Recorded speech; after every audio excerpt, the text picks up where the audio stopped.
بسم الله الرحمن الرحيم. السلام عليكم ورحمة الله وبركاته.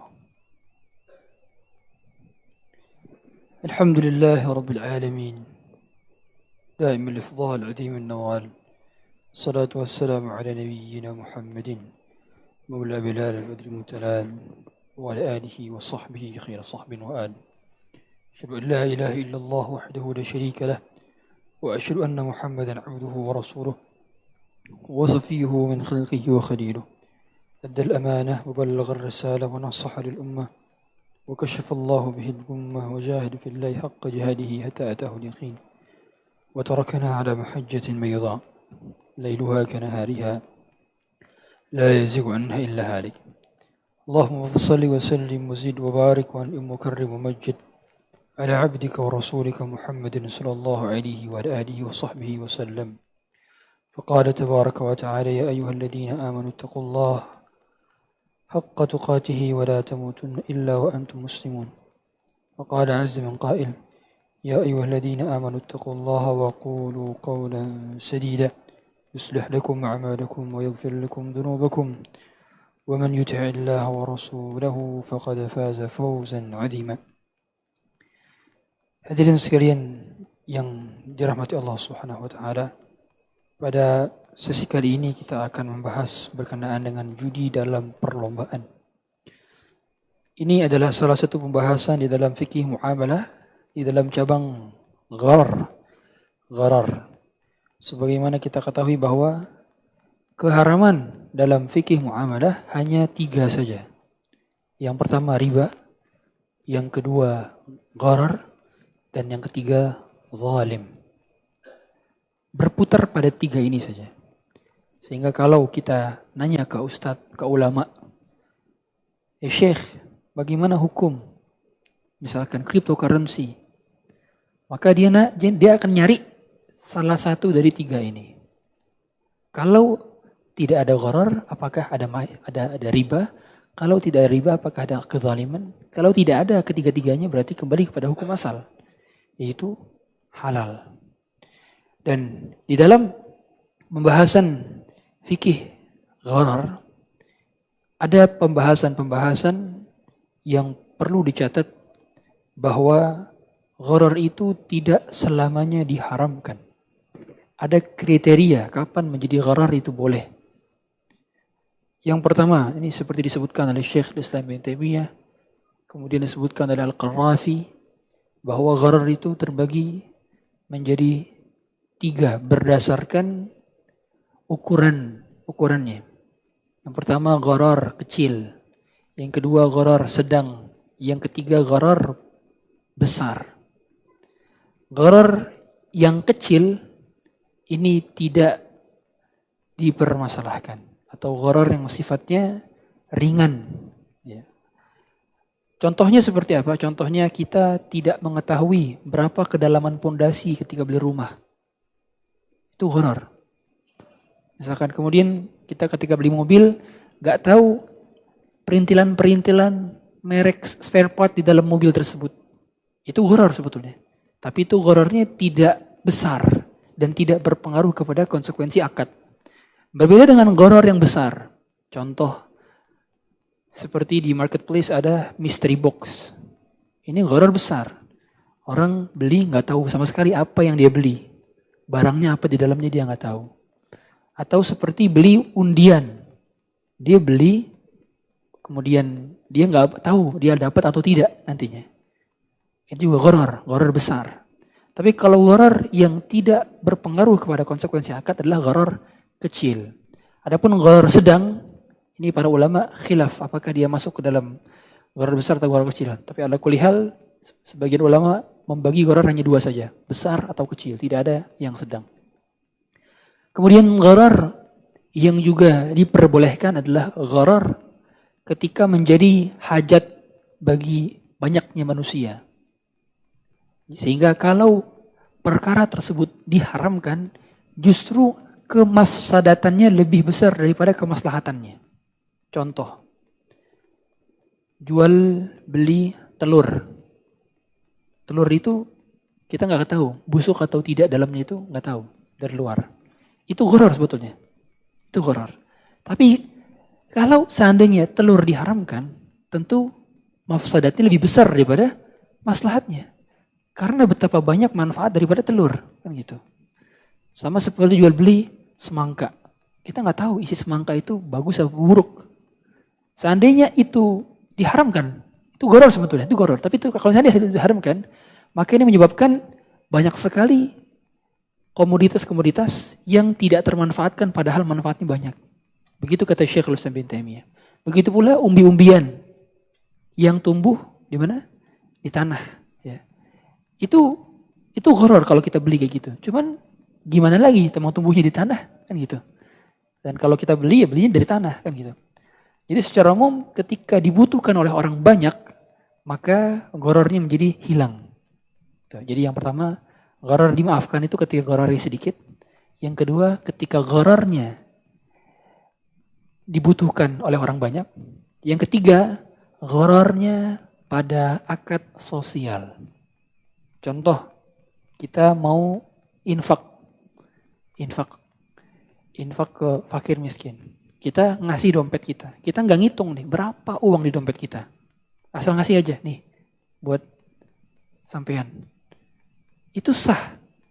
Padahal gharar. Sama seperti kita ngasih hadiah. Misalkan ngasih hadiah kita ke teman ya atau ke kerabat. Dibungkus dengan bungkus yang rapi dan teman tersebut tidak tahu apa isi bungkus tersebut. Ini gharar karena tidak diketahui isinya. Tapi pada akad sosial sehingga diperbolehkan. Adapun kalau dalam akad komersil atau akad bisnis, maka dia diharamkan. Ya. Ya, kemudian selanjutnya adalah gharar yang dimaafkan adalah ketika gharar itu tabi'. Tabi' itu artinya mengikuti. Dia bukan asal. Contoh, kita beli kambing yang sedang bunting. Kambing yang sedang bunting. Kita beli kambingnya, bukan beli janinnya. Maka dalam hal ini berarti ghararnya tabi', mengikuti, bukan asal. Maka kalau ternyata pas kita beli kambingnya, kemudian kambingnya melahirkan ternyata kambingnya yang lahir tersebut cacat, maka kecacatan itu dima'fu karena pada awalnya dia membeli bukan tujuan beli janin, tapi beli apa? Beli kambingnya. Makanya itu tabi'. Kalau tabi', ghararnya menjadi tabi' bukan asal, maka dia diperbolehkan atau dimaafkan. Berbeda cerita kalau kita niat beli kambing murni untuk beli janinnya, bukan beli kambingnya. Maka di sini berarti gharar. Dalilnya apa? Dalilnya Rasulullah SAW pernah suatu ketika mengatakan bahwa ada pohon kurma yang dinikahkan, dikawinkan, maka hasilnya itu menjadi milik si pembeli. Illa an yushtarata minhu, kecuali dipersyaratkan itu tidak menjadi milik si pembeli. Nah, dalam hal ini berarti Rasulullah secara tidak langsung kata para ulama, kalau akadnya itu mengikuti bukan inti daripada akad, maka ghararnya itu dimaafkan. Buktinya ketika itu kan belum tahu itu hasil perkawinannya ada atau tidak. Tapi buktinya Rasulullah mempersilahkan. Ya. Makanya ini turunan hukumnya ketika kita dapat undian. Kadang kita belanja di marketplace atau di supermarket, kemudian dapat undian.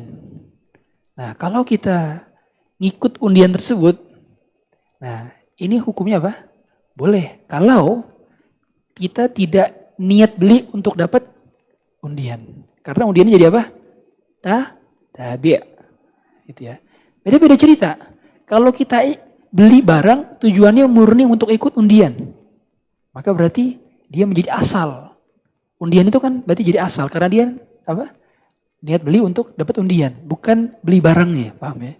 Jadi niat dalam fikih muamalah itu dipertimbangkan sekali. Ya, makanya dalam kaidah fikih al-ibratu bil maqasid wal ma'ani la bil alfadhi wal mabani. Yang dipatok dalam ukuran fikih muamalah adalah niat al-maqasid wal ma'ani dan juga apa? Dan juga konsep skema ya. Bukan pelafazan Dan juga bukan wujud di depannya. Enggak. Patokannya adalah bagaimana niatnya. Makanya kalau kita dagang barang. Dan pembelinya itu akan menggunakan barang tersebut untuk kemaksiatan. Dan kita sebagai seller tahu. Ini barangnya akan dipakai dia untuk kemaksiatan. Haram kita nggak jual ke dia. Sama seperti kita jual pisau. Pisau secara umum digunakan untuk motong peralatan barang-barang di dapur kan gitu. Tapi ternyata suatu ketika ada preman yang beli untuk membunuh orang. Kita tahu intention daripada si preman tersebut. Oh, dia mau membunuh orang. Maka nggak boleh haram kita ngejual pisau itu ke dia. Karena kita tahu si pembelinya akan menggunakan barang yang kita jual untuk apa. Gitu ya. Makanya dalam hal ini niat berpengaruh besar kepada status daripada sebuah akad. Sebuah akad. Ya. Ini turunan hukumnya akan menjadi seorang seller di marketplace. Dia mengaktifkan fitur pay later. Nah, kemudian ada customer yang beli pakai pay later. Kalau misalkan memang dia ada kesempatan untuk menonaktifkan pay letternya, sedangkan dia tidak menonaktifkan, dan ada customer yang beli dengan pay letter, maka dia menanggung dosanya.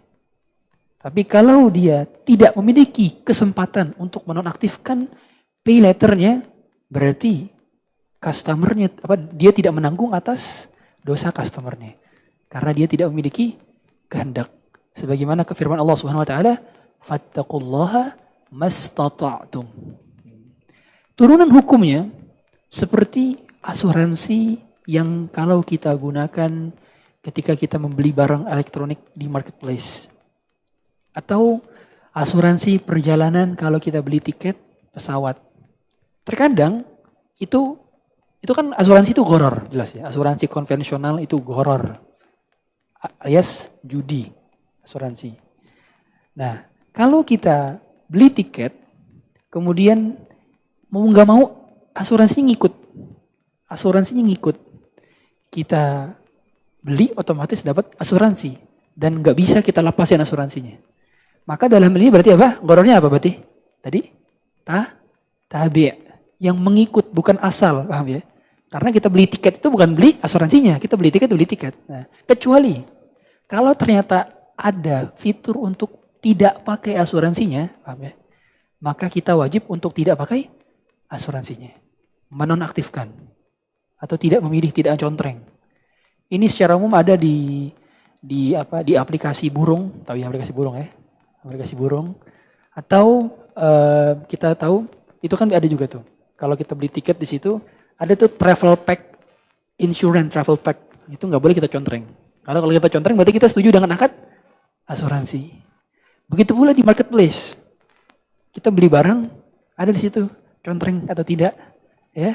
Nah, kalau kita mencontreng asuransinya dengan bayar meskipun bayarnya 100 rupiah. Tapi itu adalah asuransi konvensional sehingga hukumnya menjadi haram kalau kita gunakan. Ya, jadi dalam hal ini perincian mengenai gharar itu dapat terlihat dengan perincian-perincian semacam ini. Masuk ke dalam pembahasan judi. Jadi dalam istilah fikih muamalah, hukum asalnya semua yang diharamkan dalam syariat itu ada hikmahnya. Hanya saja ada yang kita nalar maupun yang tidak mampu kita nalar. Ada yang make sense, ada yang belum kita make sense. Belum make sense bukan berarti itu tidak masuk akal secara hakikat, tidak. Belum masuk akal dikarenakan otak kita nggak nyampe menakarnya gitu ya, paham ya? Karena kita lemah, otak kita lemah. Sebagaimana mata kita tidak mampu melihat matahari secara langsung. Maka otak kita apalagi? Tidak mampu menjalar berbagai macam ilmu pengetahuan yang belum kita ketahui. Pengetahuan kita terbatas. Itu dalam perkara ubudiyah. Jadi dalam perkara ibadah tidak ditanya. Kenapa kayak begini? Contoh. Kenapa sih sholat subuh 2 rakaat? Ini pertanyaan yang salah dan tidak boleh ditanyakan. Karena kita tidak akan pernah bisa menemukan mengapa kita diwajibkan subuh 2 rakaat, bukan 3 rakaat, bukan 4 rakaat, bukan 5 rakaat. Itu adalah ta'abudiyah. Ta'abudiyah itu artinya hikmahnya hanya Allah yang tahu secara persis. Gitu ya. Itu namanya ta'abbudi. Adapun dalam perkara fikih muamalah, dominan, setiap Allah mengharamkan sesuatu, dominan diketahui apa penyebabnya. Make sense. Contoh, mengapa Allah haramkan riba? Kenapa Allah haramkan utang piutang itu nggak boleh pakai lebih? Kemudian nggak boleh bayar utang piutang itu kalau telat, nggak pakai terdapat keterlambatan. Kenapa? Ternyata di hikmah ekonominya. Apa hikmah ekonominya? Hikmah ekonominya ternyata kalau utang piutang itu masuk ranah sosial. Yang ketika ada utang dibayarnya dengan berlebih, berarti ada pertambahan uang yang tidak diiringi dengan pertambahan barang dan jasa. Ketika ada pertambahan uang yang tidak diiringi dengan pertambahan barang dan jasa, otomatis peredaran uang akan meningkat. Ketika peredaran uang meningkat, otomatis demand meningkat. Supply nggak bertambah tapi demand meningkat. Dan inilah yang menyebabkan inflasi. Diketahui, ternyata riba itu menyebabkan inflasi. Sumber masalah penyakit ekonomi adalah riba. Diketahui berarti kenapa Allah mengharamkan riba, karena berpengaruh pada sistem ekonomi sebuah negara. Kenapa diharamkan gharar? Kenapa kita nggak boleh beli mystery box? Kenapa kita nggak boleh main judi? Kenapa? Dapat nilar. Apa? Kenapa alasannya? Gampang. Karena itu dapat menyebabkan terbuangnya harta secara sia-sia, sekaligus apa? Sekaligus dapat menyebabkan permusuhan. Sebagaimana Allah katakan, innamal mu'minuna ikhwah. Sesungguhnya orang beriman itu satu saudara. Dan segala macam bentuk gharar ini menyebabkan perselisihan daripada apa? Kaum mukminin. Gitu, ya. Oleh karenanya itu mengapa diharamkan gharar. Kemudian terjadinya perselisihan antar kaum mukminin karena ketidakjelasan, karena ada pihak yang untung dan ada pihak yang rugi. Mau nggak mau kayak gitu. Dalam setiap transaksi gharar pasti ada pihak yang untung, ada pihak yang rugi. Bainal gurmi wal gunmi gitu. Kata Syekh Shalih Utsaimin rahimahullah. Jadi patokan daripada gharar ketika akan terjadi konflik yang disebabkan karena bisnis itu karena gharar. Ya, itu hikmah diharamkan gharar. Kenapa diharamkan zalim dalam transaksi fikih muamalah? Dikarenakan kita tidak boleh memakan harta orang lain secara batil. Bertentangan dengan ayat yang menyatakan ya ayyuhalladzina amanu la ta'kulu amwalakum bainakum bil batil illa an takuna tijaratan an taradi minkum. Bertentangan dengan ayat itu. Jadi segala atau secara umum fikih muamalah itu make sense. Dapat ternalari secara benar gitu ya, oleh otak yang sehat. Berkenaan dengan ini, dalam agama kita ada beberapa hal yang diperbolehkan dalam cabang perlombaan. Dan ada perlombaan yang masyru'. Ada perlombaan yang tidak masyru' tapi mubah. Ada perlombaan yang haram. Dibagi menjadi 3. Hukum asal perlombaan dibagi menjadi 3. Dan pada asalnya orang beriman itu hanya boleh memperlombakan yang baik-baik. Bukan yang sia-sia. Ya, makanya kata Allah, fastabiqul khairat. Berlombalah kalian dalam kebaikan. Dan dalam ayat lain, wa fi dzalika falyatanafasil mutanafisun. Dan dalam perkara itu hendaknya orang berbuat baik, berbondong-bondong untuk berbuat baik. Karena memang hukum asalnya orang beriman itu harus semangat kepada kebaikan. Dan dalam hal ini, Rasulullah pernah mengatakan, la sabaqa illa fi khuffin aw naslin aw hafirin. Dalam hadis riwayat Abu Daud yang dihasankan oleh sebagian ulama, bahwa tidak boleh ada perlombaan yang mendapatkan hadiah kecuali dalam 3 perlombaan. Yaitu pacu kuda, yang kedua pacu unta, dan yang ketiga adalah lomba memanah. 3 ini. Para ulama mengkiaskan. Maksud dari 3 perlombaan ini adalah perlombaan yang bermanfaat untuk jihad fisabilillah. Jihad fisabilillah baik bentuknya peperangan maupun ilmu syar'i. Jadi kata para ulama tidak boleh ada perlombaan yang mendapat mendapatkan hadiah atau diberi hadiah, ya, diberi hadiah pemenangnya pada perlombaan-perlombaan selain perlombaan yang tidak ada kaitannya dengan jihad fisabilillah, keterampilan jihad fisabilillah, cekatan dalam jihad fisabilillah, ataupun dalam perkara ilmu syar'i yang bermanfaat untuk agama.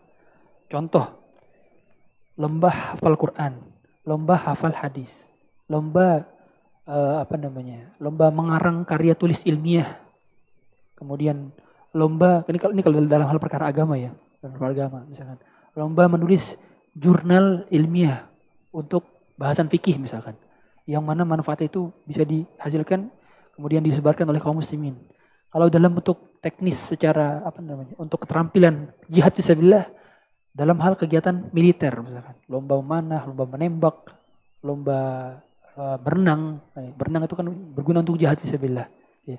Dan segala hal yang berguna untuk jihad fisabilillah maka itu diperbolehkan mendapatkan hadiah.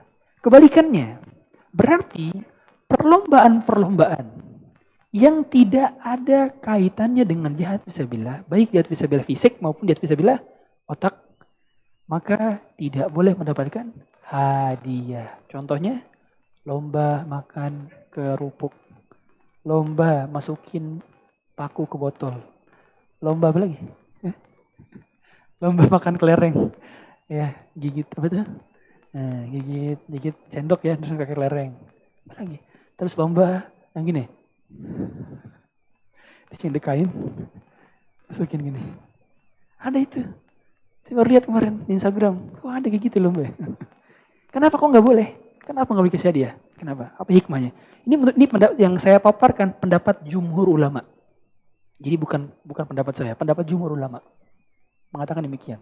Dari mazhab Syafi'i, mazhab Hambali, mazhab Maliki, 3 mazhab ini mengatakan tidak boleh dikasih hadiah. Sekalipun itu mubah. Ya. Atau lomba ini air gula angin. Atau lomba apa? Lomba macam-macam dah, enggak ini banyak ya. Nah, itu tidak boleh. Kau kenapa? Ustaz, kenapa dilarang? Kenapa? Coba saya pengen tanya nih, kenapa dilarang? Ini make sense sebenarnya kan. Muamalah make sense. Gampang dicari ilat keharamannya. Kenapa enggak boleh? Karena Islam itu memotivasi agar umatnya bersemangat dalam perkara jihad fisabilillah dan juga agar hartanya tidak terbuang kepada hal yang sia-sia. Sempurna banget berarti kan? Sempurna. Islam itu sempurna sampai harta untuk kegiatan yang kurang positif saja dalam tanda kutip itu tidak boleh di-spend di situ. Harus ada bermanfaat. Dan yang kedua, fungsinya supaya orang-orang itu lebih semangat ngapain? Ngafal Quran dibandingin kayak gitu. Lebih semangat ngapain? Mana? Lebih semangat ngapain? Hal yang bertangkas, macu kuda. Kalau dalam ini berarti apa? Pokoknya lebih semangat ngapain? Jadi militer gitu kan, daripada jadi atlet gitu. Karena ada manfaatnya dari sisi perjuangan. Li'ala'i kalimatillah, untuk menjunjung tinggi kalimat Allah gitu. Ya. Karena misalkan siapa yang jadi apa? Yang jadi militer, siapa yang mau militer maka dapat bonus tahunan sekian miliar. Sedangkan untuk atlet-atlet tadi, siapa yang lomba makan kerupuk dapat hadiah 10 miliar. Orang akan milih mana? Makan kerupuk. Kan gitu. Nah, Islam gak mau kayak gini. Islam maunya orang itu semangat ngapain? Profesi-profesi yang bermanfaat untuk agama. Itu. Ya. Bermanfaat untuk agama. Oleh karenanya jumhur ulama mengatakan seperti ini, gak boleh. Adapun yang kedua ya, tadi, perlombaan yang mubah tadi ya. Lomba pakai itu? Balap karung jongkok pakai helm. Diikat sininya. Nah, itu hukumnya apa? Mubah. Kalau membahayakan jadi haram. Mubah hukum misalnya. Dan perkara mubah itu tidak boleh pemenangnya dikasih hadiah. Nggak boleh. Udah kalau mau balap karung aja. Ya. Tapi mutlak para ulama sepakat pada perlombaan-perlombaan yang menyakiti diri. Boxing. Apalagi? Nah, yang gitu-gitu sih kurang paham juga tuh. Yang macam-macam ya. Pokoknya yang menyakiti diri lah. Ada menyakiti diri. Tidak ada hal ketangkasannya. Ya. Tapi kalau dalam hal dia cuma ketangkasan aja untuk bela diri, itu bisa. Tapi kalau diperlombakan di ring, itu kan perlombaan itu ya. Maksudnya perlombaan. Itu nggak boleh. Nggak boleh. Ya, gulat di zaman Rasulullah SAW ini dipraktikkan oleh para sahabat. Ya, sebagaimana Rasulullah pernah gulat bareng siapa? Bareng Ali bin Abi Thalib. Pernah Rasulullah gulat. Nah itu gulat yang tidak menyakiti diri. Enggak tonjok-tonjokan, enggak. Tapi ngapain? Ngunci lawan. Gitu, kira-kira. Beda. Makanya kalau yang boxing itu ya, itu nggak boleh dalam agama kita karena menyakiti diri. Sepakat para ulama. Nggak boleh dilakukan dan nggak boleh dapat hadiahnya. Dilakukan aja nggak boleh, apalagi dapat hadiahnya. Gitu kan. Nah, tapi kalau yang perkara-perkara mubah tadi, ya makan kerupuk, kemudian masukin koin dan seterusnya, itu tidak boleh mendapatkan hadiah. Ya. Jadi tahun depan usahakan tidak ikut. Kalau cari lomba-lomba yang sekiranya bermanfaat untuk kita. Ya. Kemudian berkenaan dengan ini juga, lomba yang haram mutlak nggak boleh. Ya. Di antara yang haram apa? Contohnya haram adalah yang melalaikan dari sholat dan zikrullah. Jadi inti daripada maisir, ya kita tahu ya maisir. Ada maisir, ada qimar. Ya. Ada yang maisir ini sifatnya judi. Yang sekarang lagi ngetren banget. Ya. Slot dan seterusnya. Ya. Ini orang banyak. Gaji udah kecil. Main slot. Gak sholat lagi. Udah tuh. Hidupnya gak tahu gimana. Ya.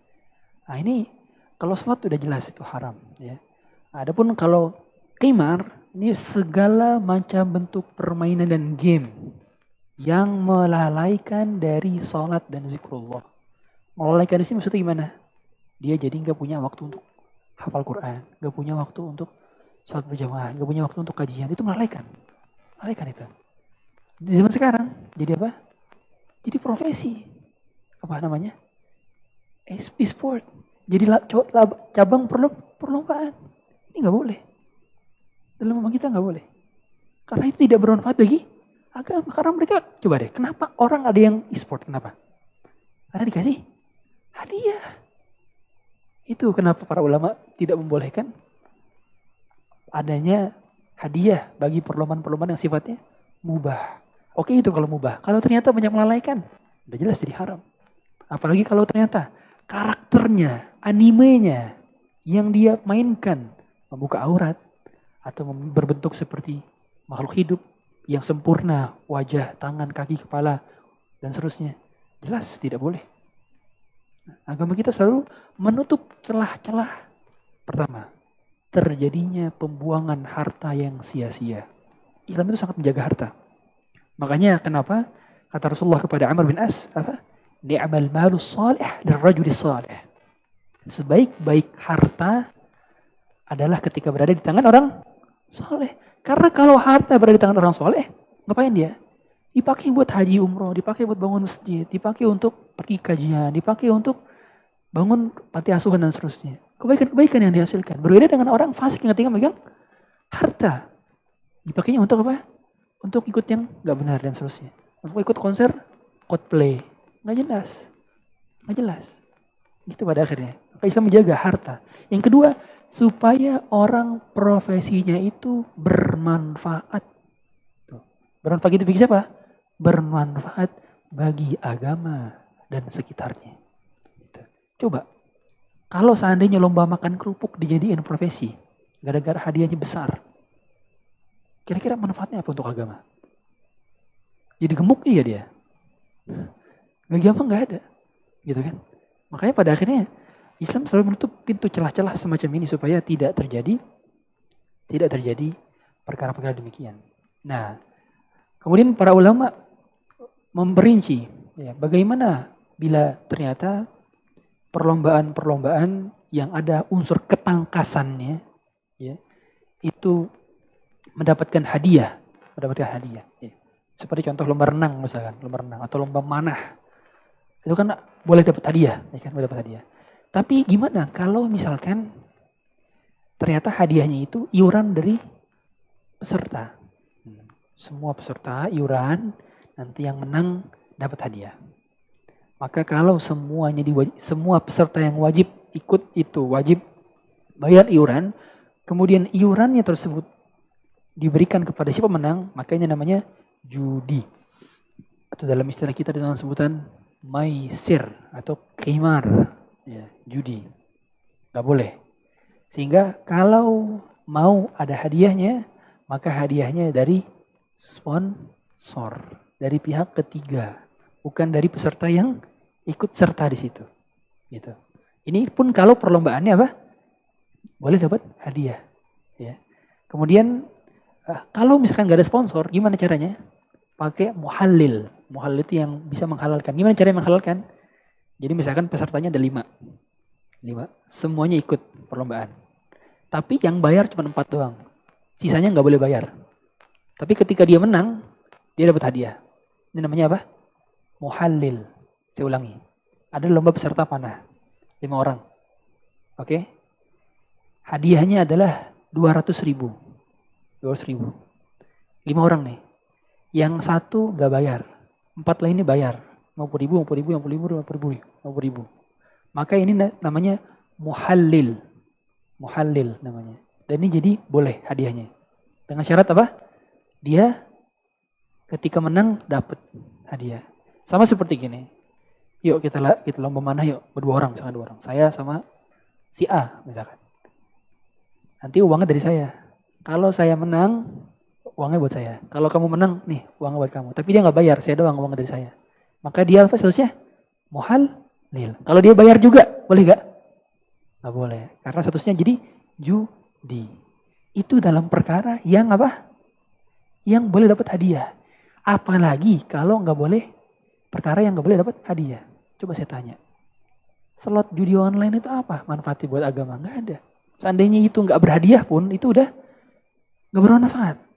Diharamkan. Apalagi kalau ternyata perjudian dilakukan di sana. Ya.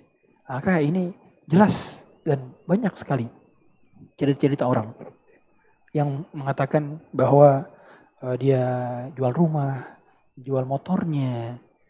Kalau istrinya bisa dijual mungkin tuh. Nauzubillah. Ya. Itu seperti itu. Karena apa? Seperti orang gila. Yatakhabbatuhu syaitanu minal mas. Seperti orang kesurupan dan bingung mau gimana lagi. Akhirnya apa? Semua dijual-jualin supaya apa? Jackpot.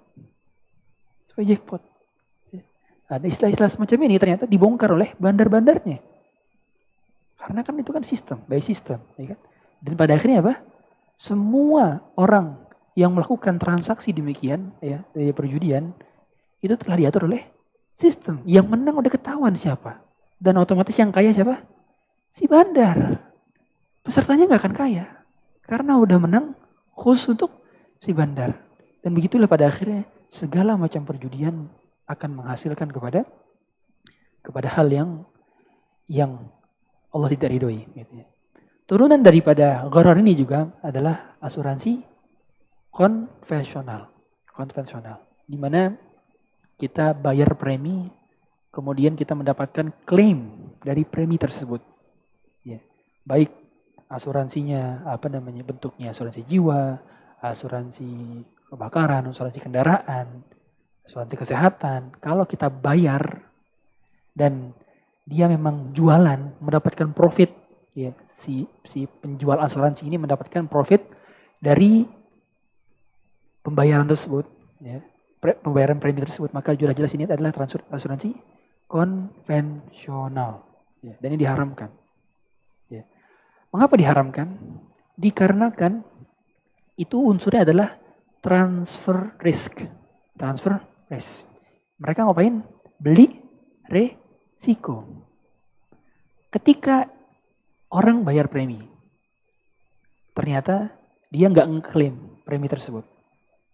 Siapa yang untung? Perusahaan asuransi. Ketika dia baru bayar 1 kali premi, kemudian ternyata dia ngeklaim langsung ratusan juta. Siapa yang untung? Peserta asuransi.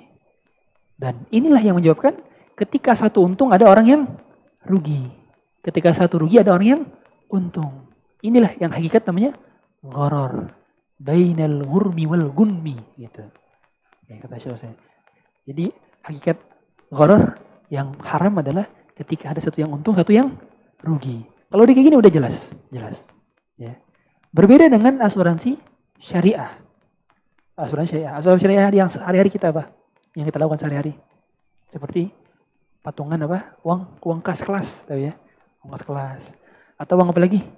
Uang kematian di RT RW, kan itu ya. Nah, bayar. Kalau nggak salah di RT saya 10.000, kalau nggak salah ya. 10.000 itu per bulan, 10.000. Nanti yang meninggal dikasih apa? Kain kapan sama apa? Tenda terus ada kursi-kursi itu. Kursi RW biasanya. Nah, itu kan apa? Sosial. Kita ngasih kayak gitu tujuannya bukan apa? Bukan untuk komersil. Kemudian juga Pak RT dan Pak RW-nya tidak mendapatkan untung dari tersebut. Buktinya apa? Buktinya kalau uangnya kurang, mereka ngapain? Narik iuran lagi. Ya. Kalau uang lebih, ngapain? Dibalikin lagi ke warga. Nah, gitu. Atau buat kemaslahatan warga, tidak mendapatkan untung dari situ. Ya. Ini namanya asuransi syariah. Yang memang hukum asalnya adalah sosial. Akad ini pernah dilakukan oleh sahabat Abu Musa al-Ash'ari. Dari kabilah al-Ash'ari. Jadi suatu ketika paceklik. Jadi kabilah Ash'ari ini paceklik. Kemudian setiap orang itu kan butuh makanan. Ada yang makanan sedikit, ada yang makannya banyak. Gimana caranya biar semua dapat? Gimana caranya? Maka ada orang yang bawa roti kering. Roti keringnya satu, ada yang bawa 2, ada yang bawa 3, ada yang nggak bawa sama sekali. Nanti masing-masing ditaruh di dalam di dalam kain. Ya. Kemudian dibejek-bejek kainnya sehingga roti kering tersebut jadi halus gitu ya. Kemudian dibagi rata. Masing-masing dapat bagi rata. Ini akad apa? Sosial. Namanya apa berarti? Sharing risk. Jadi kalau asuransi konvensional, akadnya adalah transfer risk. Adapun asuransi syariah, akadnya adalah sharing risk. Berbeda antara keduanya. Kalau yang pertama tadi, gharar pada akad apa? Komersil. Tadi sebagaimana kami katakan. Gharar itu boleh pada akad apa? Sosial. Kalau ini kan gharar, Yang Abu Musa al-Ash'ari lakukan itu gak gharar. Tapi ternyata itu akad apa? Sosial. Mereka tidak mencari keuntungan, tapi murni apa? Saling menolong.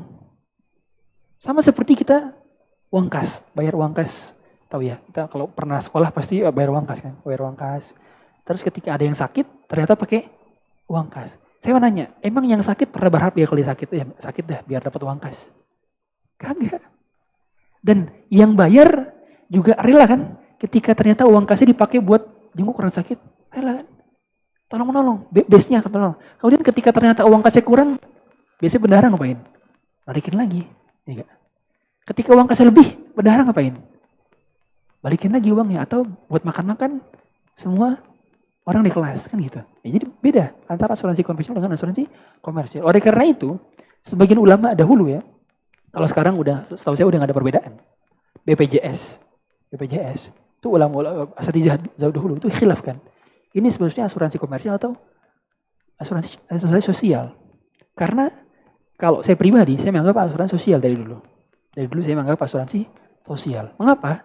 Dikarenakan negara itu tidak mengambil keuntungan. Dan kalaupun keuntungan itu dikemanain? Buat fasilitas kesehatan lagi, ya kan? Sehingga kalaupun bayar, itu tidak berpengaruh kepada sebuah akad. Karena pada akhirnya adalah asuransi sosial, akadnya sosial. Ditambah lagi, semenjak tahun berapa? 2018 atau 2017 itu. Ya, sudah diwajibkan bagi seluruh warga negara.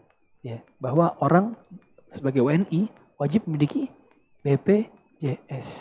Sehingga hukumnya sepakat para ulama, setahu saya, di zaman sekarang para asatidz juga, di Dewan Fatwa, Ustaz Erwandi, dan berbagai asatidz lainnya, sepakat bahwa BPJS boleh meskipun bayar, karena sudah diwajibkan oleh pemerintah, oleh ulil amri.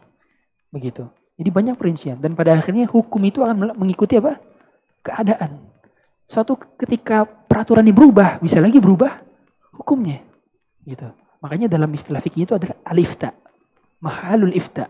Ketika fatwa itu bisa berubah karena berubahnya keadaan. Contoh, dulu di tahun 18, abad 18, abad 17, uang kertas itu diharamkan oleh para ulama. Semua ulama mengharamkan uang kertas. Kenapa? Karena itu tidak bernilai harta. Tidak ada nilai intrinsiknya. Gimana mungkin kita berniaga tapi nggak ada kertas lembar kertas yang tidak ada nilai intrinsiknya. Di zaman sekarang, abad ke-21, siapa ulama yang mengharamkan uang kertas? Majma' Fatwa Islami, nggak ada. Hampir semua membolehkan uang kertas. Kenapa bisa berubah? Karena sudah berubah. Bahwa nilai intrinsik itu bukan pada benda, tapi pada apa? Pada kebijakan dan keamanan sebuah negara. Itu nilai intrinsiknya. Berubah fatwa karena berbeda keadaan. Ya, dari situlah difahami bahwa dalam variabel-variabel muamalah banyak perkara yang harus menjadi pertimbangan. Makanya untuk menghukumi sebuah hukum fatwa, saya sering kali itu. Kalau dapat WA, Ustadz nanya, panjang banget. Itu nggak kebaca mas saya biasanya. Kenapa nggak baca? Karena untuk menghukumi satu kasus muamalah, pertama, butuh analisa yang mendalam. Yang kedua, butuh kejelasan masalah. Bagaimana alurnya, step by stepnya gimana, skemanya seperti apa. Jadi nanya muamalah itu tidak sesederhana nanya fikih ibadah. Nanya fikih ibadah jelas gampang. Tapi apalagi muamalah kontemporer. Yang setiap hari itu ada kasus baru. Coba deh kita perhatikan. Toko oren, toko hijau. Perhatikan. Itu hampir tiap minggu itu ada fitur baru. Entah macam-macam fitur barunya ya. Belum lagi di sosial media lain yang ada tokonya. Bahasa kita apa? Keranjang oren. Macam-macam kan tuh. Fitur-fiturnya macam-macam baru. Itu kan baru-baru. Sedangkan kita sebagai orang yang belajar fikih muamalah kadang-kadang gak up to date sama itu. Ketika dapat pertanyaan harus ngapain dulu berarti? Harus cari tahu dulu. Oh gimana term and conditionnya? Gimana syarat dan ketentuannya? Baca peraturannya. Kalau bisa nelpon sama orang yang menjadi praktisinya. Kan gitu. Makanya untuk menghukumi sebuah fikih muamalah, contoh kayak kemarin, cryptocurrency. Banyak di kalangan para ulama itu, mereka mauqifnya diem. Karena belum tahu hakikat dari para cryptocurrency gimana. Meskipun kalau sekarang, seperti Syekh Sa'ad Khazlan udah mulai berani bilang, oh cryptocurrency itu seperti mata uang biasa. Meskipun ini juga masih belum ada fatwa lagi lebih lanjut dari DSN MUI ataupun Asatidzah Indonesia. Karena belum jelas hakikatnya kayak gimana cryptocurrency itu. Dia dikatakan currency atau dikatakan komoditas. Karena dalam dunia ini kalau nggak currency ya komoditas. Sedangkan dikatakan currency dia nggak resmi, dikatakan komoditas juga tidak di backup dengan nilai intrinsik. Dia hanya binari saja, angka 11110101 gitu doang. Tidak bernilai harta. Para ulama khilaf di situ. Maka dalam hal ini berarti konsep dasar fikih muamalah adalah sebuah keadilan. Keadilan, tidak ada pihak terzalimi dan hukum asalnya adalah membenci segala macam kezaliman. Ya. Sering kali kita dapati banyak orang yang pada akhirnya bunuh diri karena judi. Atau banyak deh kampung ya. Kalau misalkan lagi lomba futsal atau lagi lomba bola, ribut biasanya. Gara-gara apa? Gara-gara nggak menang lomba. Dan pada akhirnya gitu. Kalau dikasih hadiah maka demikian.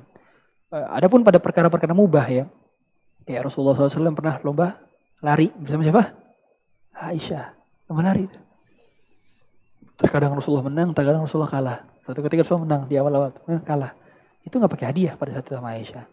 Tapi itu mubah hukum asalnya, gitu ya. Maka untuk membedakan setiap akad itu, maka kita harus melihat ilatnya dahulu. Apakah ada unsur gharar, apakah ada unsur riba, dan apakah ada unsur zalim. Ya. Oleh karena itu tadi hukum perinciannya adalah kalau misalkan kita dapat undian gratis. Undiannya gratis pertama. Kita mau ikut mau enggak silahkan. Apakah kita boleh ngikut? Saya tanya, boleh enggak? Kalau gratis? Boleh, karena enggak bayar untuk beli undiannya. Kalau ternyata kita beli barang, enggak niat untuk dapat undian. Ternyata kata kasirnya, Mas, sampean dapat undian karena telah membeli ini. Saya nanya, boleh enggak kita ikut undiannya? Boleh. Kenapa?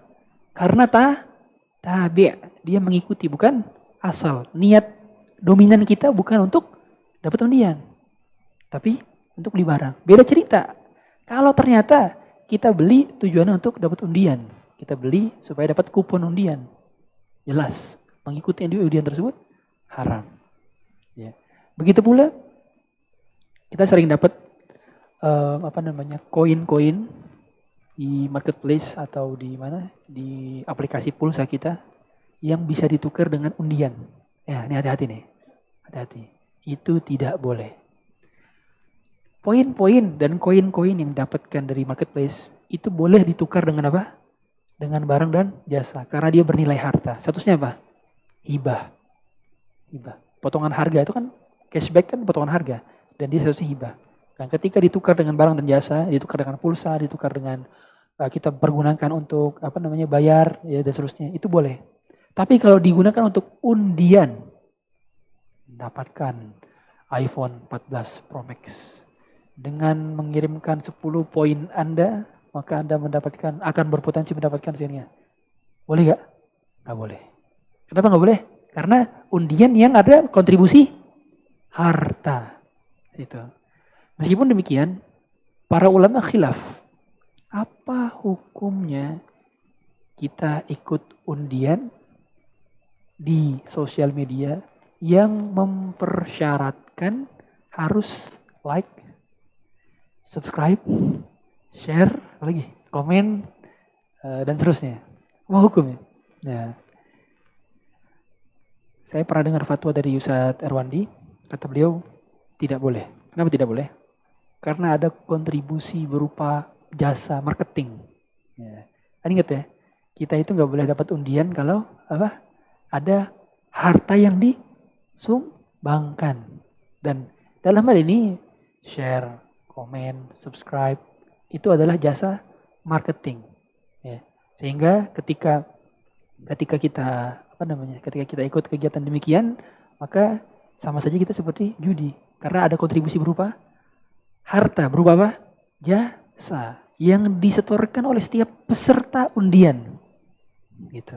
Ya. Nah, sebagian ulama lain bilang, ya, seperti yang saya lihat di berbagai literatur website para ulama kontemporer, mereka bilang bahwa kalau yang bernilai harta itu adalah yang bernilai jasa secara nilainya bisa di-appraisal, bisa dinilaikan. Tapi kalau yang maksudnya gimana? Kalau yang followernya masih dikit, itu share mereka, komen mereka itu tidak terlalu bernilai harta. Berbeda dengan orang yang follower banyak. Kemudian dia ikut undian. Itu dia memiliki jasa apa? Jasa berupa marketing. Ya. Makanya ketika mereka ikut undian, nggak boleh itu dapat hadiah dan dia dari jasa yang pernah disetorkannya. Nah, dari sini para ulama khilaf. Wallahu alam, saya pribadi mengambil pendapat yang pertama dan tidak menganjurkan untuk mengikuti hal-hal semacam itu. Kemudian juga yang menjadi bagian daripada ini adalah seseorang ngumpulin gambar, tahu ya? Dia beli barang, kemudian nanti dapat apa? Dapat puzzle. Nah, iya puzzle, nanti dikumpulin puzzle-nya udah banyak, nanti ditukar. Kalau udah lengkap puzzle-nya bisa ditukar jadi misalkan jadi iPhone, jadi mobil misalnya, jadi motor. Kalau kumpul puzzle-nya. Ini juga haram. Kenapa haram? Karena dominannya orang, mereka bukan beli buat beli barang. Beli buat apa? Nyari puzzle-nya itu. Kan gitu. Beda cerita kalau orang nggak sengaja beli, emang beli aja, beli barang, kemudian ternyata dikumpulin, dicek semua, cocok. Boleh gak kalau gitu? Boleh, karena dia niatnya bukan puzzle-nya. Gitu. Ya, itu niat mempengaruhi dalam fikih muamalah. Ya. Kemudian juga dalam hal ini pada hal-hal yang dimasyru'kan seperti lomba hafal Quran, lomba hafal hadis. Ini para ulama sepakat boleh mendapatkan hadiah, tapi dengan syarat lagi tadi. Tidak boleh hasil daripada iuran. Ya, tapi harusnya dari sponsor. Dan memang pada akhirnya lomba-lombanya semacam ini memang yang memotivasi anak-anak muda, kemudian anak-anak masih kecil untuk menghafal Quran. Sehingga banyak nantinya profesi mereka yang bermanfaat untuk umat. Itu tujuannya Islam menjadikan berbagai macam kegiatan-kegiatan yang boleh mendapatkan hadiah.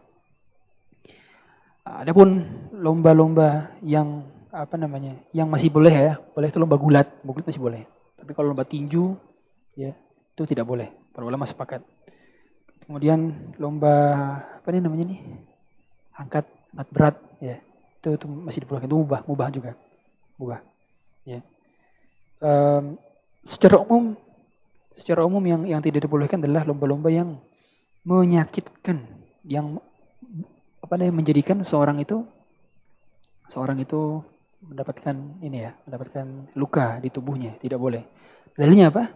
Wala tulqu bi aydikum ila tahluka. Tidak boleh kalian menjerumuskan diri kalian kepada kehancuran. Ya, kehancuran. Makanya kita diharamkan merokok karena membahayakan kita. Begitu pula kita diharamkan tinju karena membahayakan diri kita. Adapun permainan yang sifatnya tadi ya, sepak bola. Nah, ini sepak bola boleh gak Ustaz? Dapat hadiah dari sponsor. Nah, ini pernah ada fatwa Syekh Utsaimin.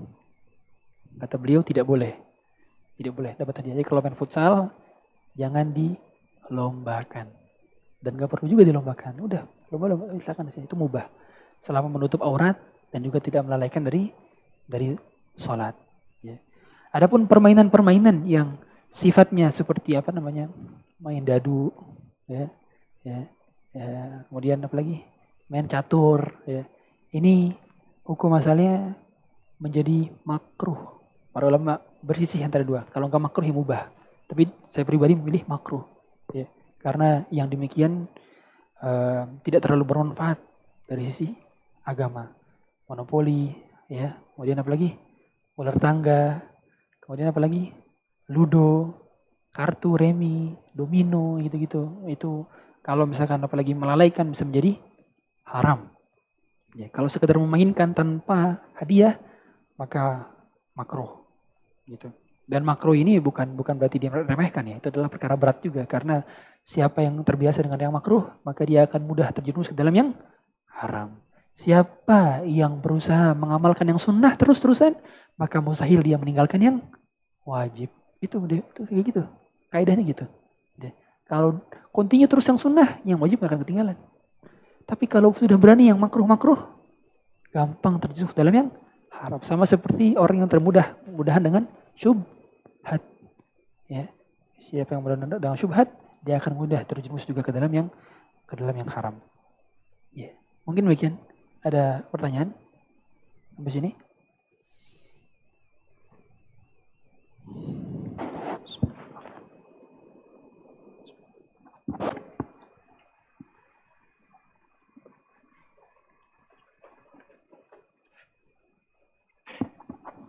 Assalamualaikum warahmatullahi wabarakatuh. Assalamualaikum warahmatullahi wabarakatuh. Saya seorang guru wanita, bolehkah mengadakan lomba berhitung untuk siswa TK dan SD, di mana untuk honor juri, biaya operasional, dan hadiah pemenang diambil dari biaya pendaftaran, karena kami tidak mendapatkan sponsor. Yang kedua, bolehkah di acara lomba tersebut yang bertempat di mall, wanita memimpin acara lomba di hadapan orang tua, murid, ikhwan dan akhwat? Bagaimana Ustadz? Pertama, tidak boleh hadiah diambil dari iuran. Tidak boleh. Kemudian kalau mau halal tadi pakai muhallil. Ada sebagian peserta yang tidak boleh bayar, tapi dia boleh ikut dan dia wajib ikut, kemudian ketika dia menang, maka dia boleh dapat hadiah. Namanya muhallil. Tapi yang jadi pertanyaan, ada gak orang yang ridho? Ternyata yang gak bayar bukan dia. Sedangkan dia dapat hadiah. Gitu. Pasti susah kan? Makanya dalam hal ini berarti tidak perlu dapat hadiah. Kalau misalkan tidak ada sponsor. Ya. Kemudian yang kedua tadi, kalau dia memimpin di depan para ikhwan dan para akhwat, ini oke, misalkan dia menutup aurat, kemudian dia ngapain apa? Dia berusaha untuk menjaga suara yang seterusnya. Tapi ini menurut kami khawarimul muru'ah. Khawarimul muru'ah, sebaiknya ditinggalkan. Ya, karena yang demikian seringkali menjadikan seseorang tidak fokus dengan kegiatan intinya. Padahal default para perempuan adalah di rumah. Waqarna fi buyutikun wa la tabarrajna tabarrujal jahiliyatil ula. Hukum masalah wanita di rumah dan dia tidak dilarang untuk bertabarruj. Apalagi meninggikan suaranya di hadapan laki-laki. Maka hal yang ini sebaiknya tidak dilakukan.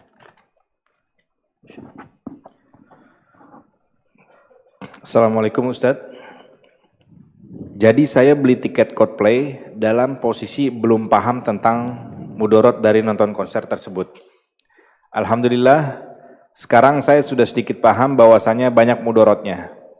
Tiket sudah terlanjur terbeli dan konser akan diadakan sebentar lagi. Mohon pencerahannya Ustadz, saya ingin menjual tiketnya tapi saya takut menjerumuskan orang lain yang membelinya. Bagaimana Ustadz? Haram menjual tiket Coldplay meskipun Anda sudah beli. Nggak boleh. Kenapa nggak boleh? Karena yang haram manfaatnya maka tidak boleh dijual. Ma haruma naf'uhu haruma bai'uhu. Itu kaidahnya. Apa yang haram manfaatnya maka tidak boleh dijual, tidak boleh diperjualbelikan. Sama seperti orang punya khomer, satu pabrik, belum tobat nih. Kemudian dia tobat, apakah boleh pabrik khomer dijual? Tidak boleh, harus diapain? Dimusnahkan. Sama seperti alat musik. Alat musik hukumnya haram. Kalau dia tobat dari main gitarnya, dari main seluringnya, dari bandnya, maka dia nggak boleh ngejual alat-alat musiknya. Nggak boleh. Harus diapain? Dimusnahkan. Ustadz, tapi itu harta Ustadz. Itu harta yang tidak bermanfaat karena haram menurut syariat. Dan kalau kita berjualkan, selama barang itu masih eksis, dosanya ngalir terus. Sekarang saya mau milih. Lebih baik dosa ngalir atau dimusnahkan sekarang. Kan gitu. Ya. Maka berarti kalau sudah tobat dari Coldplay, alhamdulillah. Dan Allah insya Allah kalau kita buang tiket, nah tiket Coldplay-nya mulai dirobek, buang atau bakar tong sampah. Enggak ya, tiketnya kan digital ya, nggak bisa dikumpulkan. Kalau tiket digital ya udah di-delete aja, delete. Kemudian berdoa sama Allah, Allah pasti akan gantikan. Karena apa?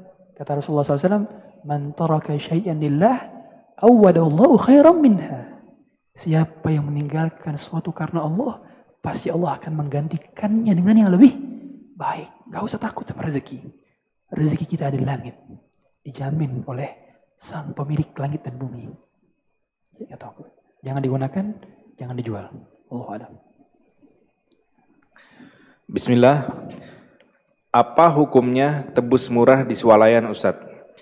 Yang kedua, bagaimana jika kita tahu item yang kita mau tebus itu termasuk item yang masuk promo tebus murah. Lalu kita sengaja belanja barang lain hingga memenuhi limit tebus murah tersebut. Sehingga kita beli item tersebut dalam harga diskon. Bagaimana Ustadz? Bagus pertanyaan. Ini dulu viral ya. Saya nggak tahu tuh siapa yang bikin videonya. Ada perempuan dia bilang tebus murah haram. Macam-macam. Saya jelaskan dulu maksud dari tebus murah. Tebus murah itu dia ketika mencapai batas limit belanja, misalkan belanja 100.000, nanti bisa dapat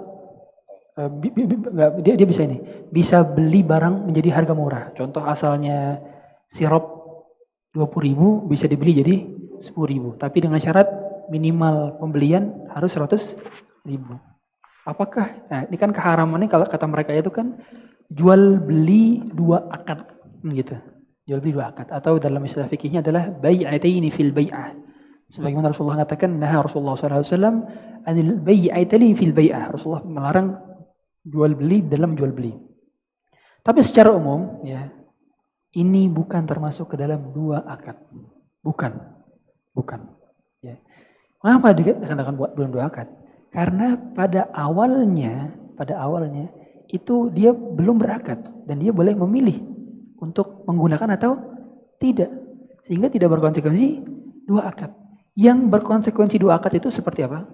Contoh seperti leasing, di mana ada perjanjian dan klausul kalau kita bayar lebih cepat maka dapat diskon.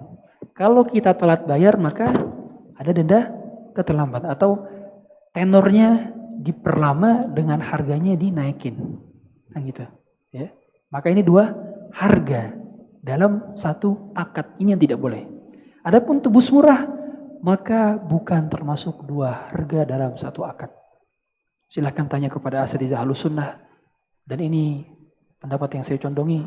Silahkan tanya Ustaz Erwan di Ustaz Ami dan beberapa Ustaz lainnya. Mereka tidak menganggap bahwa tebus murah bagian daripada dua harga dalam satu akad. Wallahu a'lam. Bismillah. Bagaimana bila ada sponsor dan ada iuran? Dan sebagai panitia, apakah uang yang tercampur tersebut masih dikatakan judi? Yang kedua, apakah boleh mengikuti lomba dan ketika menang kita tidak mengambil hadiahnya, hanya mengambil sebagian sejumlah uang iurannya? Yang pertama, tidak boleh kalau ternyata yang ikut sebagai peserta wajib membayar semuanya. Sudah jelas. Meskipun dana sponsor lebih banyak dibandingkan hasil iuran peserta, tapi karena peserta membayar dan wajib membayar, maka perlombaan tersebut menjadi haram. Yang kedua, gimana kalau kita ikut, ternyata kita ikut perlombaannya, tapi kita tidak ngambil hadiahnya. Sama. Kenapa nggak boleh? Karena dengan kita mengikuti berarti kita ridho dengan perlombaan tersebut. Kalau ridho berarti ridho terhadap keharaman. Dan ridho terhadap keharaman merupakan sebuah keharaman juga. Ya. Sama seperti ada orang ngelihat kemaksiatan di depannya, bukannya dia negor, malah dia diam di situ. Dia diam di situ dan ngikut ngeliatin atau ngikut partisipasi. Nah, maka itu juga dosa. Makanya ada sisi keharaman dalam hal ridho ketika melihat keharaman. Tidak boleh.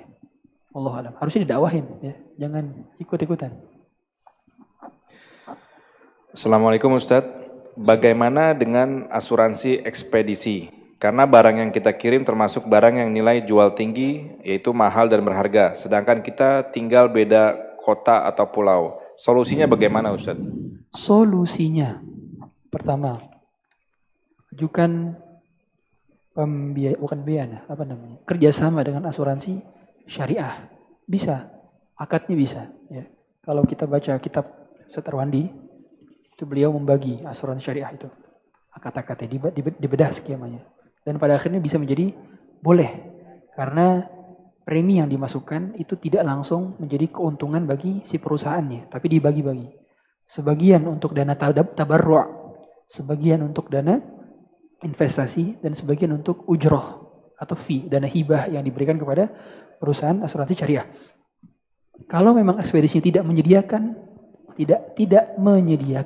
asuransi syariah, maka kembali hukum asal tidak boleh menggunakan asuransi ekspedisi kecuali ekspedisinya tidak mau menerima layanan kecuali dengan asuransi. Kenapa kok boleh?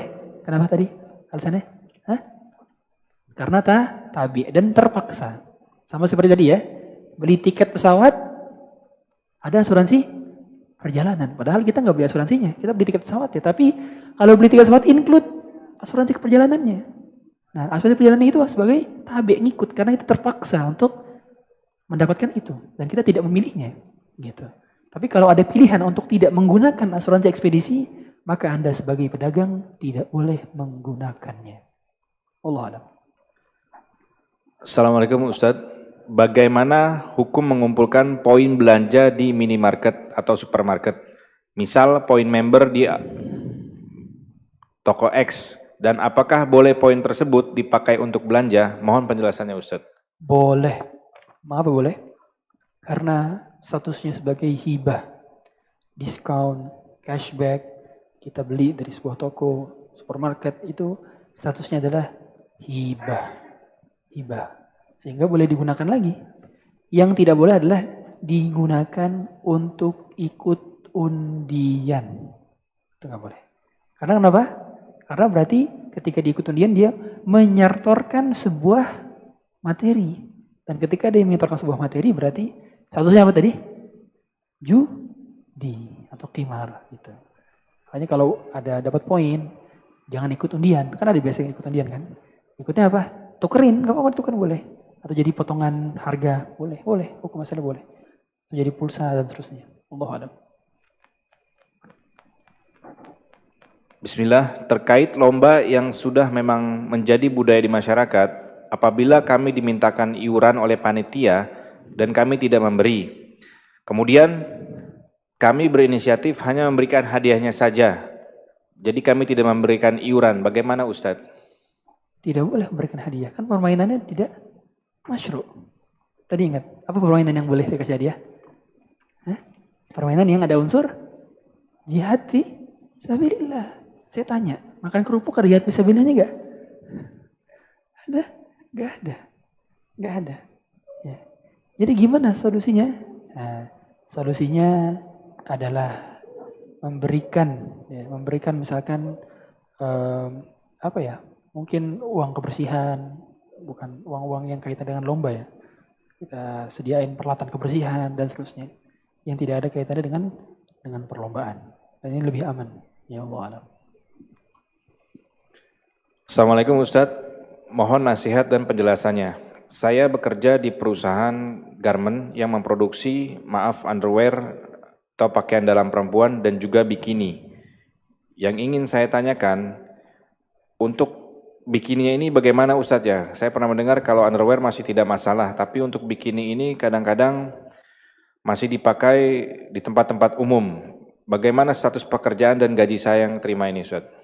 Yang menjadi patokan adalah apakah produk dan jasa yang diperjualbelikan dominan digunakan untuk kemaksiatan atau tidak. Sekarang jadi pertanyaan. Bikini itu dominan digunakan untuk apa? Saya tanya. Menurut data di lapangan yang kita lihat, bikini itu digunakan untuk apa? Mohon maaf, saya pengen nanya dulu, bikini itu pakaian yang kayak gimana? Pakaian yang dipakai di pantai kan? Oke. Ya itu pakaian seksi berarti kan? Nah, itu kan dominan dipakai untuk kemaksiatan. Dan saya sekali jarang melihat, maksudnya jarang mengetahui ya, apakah emang dipakai dalam rumah oleh perempuan? Dipakai? Dipakai gak? Oke, misalkan dipakai, tapi apakah dominan? Tidak dominan. Dominan dipakai untuk maksiat. Kalau dipakai untuk maksiat, saya tanya, kita ketika memproduksi tersebut berarti ngapain? Memfasilitasi mereka untuk bermaksiat. Sekarang saya tanya, boleh apa enggak? Enggak boleh. Nah, tapi yang dihukumi adalah yang dominan. Contoh jadi, di perusahaan Anda bekerja, dominan produksi underwear atau bikininya. Kalau dominannya bikini, jelas berarti haram Anda bekerja di situ. Karena al-hukmu 'alal ghalib, dalam istilah fikih itu yang dihukumi itu yang mayoritas, core bisnisnya. Contoh, kita bekerja di sebuah perusahaan IT. Customernya 80% perusahaan-perusahaan yang bergerak di industri manufaktur. 20% adalah industri perbankan konvensional. Saya nanya, halal gak? Halal. Karena customernya 80% apa? Manufaktur yang halal. Berbeda ceritanya. Ketika Anda bekerja sebagai konsultan IT, kemudian mayoritas customernya adalah orang di perbankan konvensional, bank riba. Saya tanya, halal gak income-nya? Tidak halal. Karena berarti ada unsur tolong-tolong dalam kemaksiatan. Sebagaimana Allah sudah katakan, وَتَعَاوَنُوا عَلَى الْبِرِّ وَالتَّقْوَى وَلَا تَعَاوَنُوا عَلَى الْإِثْمِ وَالْعُدْوَانِ. Tolong menolong kepada kemaksiatan. Maka berarti yang dihukumi dominan. Silahkan cek apakah underwear lebih dominan dibandingkan bikini yang diproduksi oleh perusahaan Anda. Wallahu a'lam. Bismillah Ustadz, jika di perusahaan ada asuransi tenaga kerja, namun bukan BPJS, yang dipotongkan dari gaji, apakah kita boleh menggunakannya dan kita tahu itu bukan asuransi syariah? Untuk pemotongan itu, namun wajib untuk karyawan. Bagaimana Ustadz? Tidak boleh diambil kecuali apa yang pernah dia setorkan saja. Jadi dia nggak boleh klaim di situ. Dan setahu saya itu baru boleh diambil itu ketika pensiun. Jadi ketika pensiun maka dikonversikan berapa dia pernah setor. Kemudian dia ambil preminya yang pernah dia setor tersebut. Sisanya dikemanain? Pertama, dikembalikan kepada perusahaan. Kalau perusahaan gak mau, maka disalurkan kepada fakir dan miskin. Tapi Ustadz, ratusan juta Ustadz. Maka harta kita tidak bernilai kalau haram. Salurkan ke fakir miskin. Dengan begitu, harta kita bersih dari kenajisan dan kotoran. Allahu a'lam. Assalamualaikum, izin bertanya Ustadz, apa hukum bekerja jadi kru syuting iklan atau iklan produk seperti makanan dan minuman, namun di sini memakai model yang tidak menutup aurat? Tidak boleh.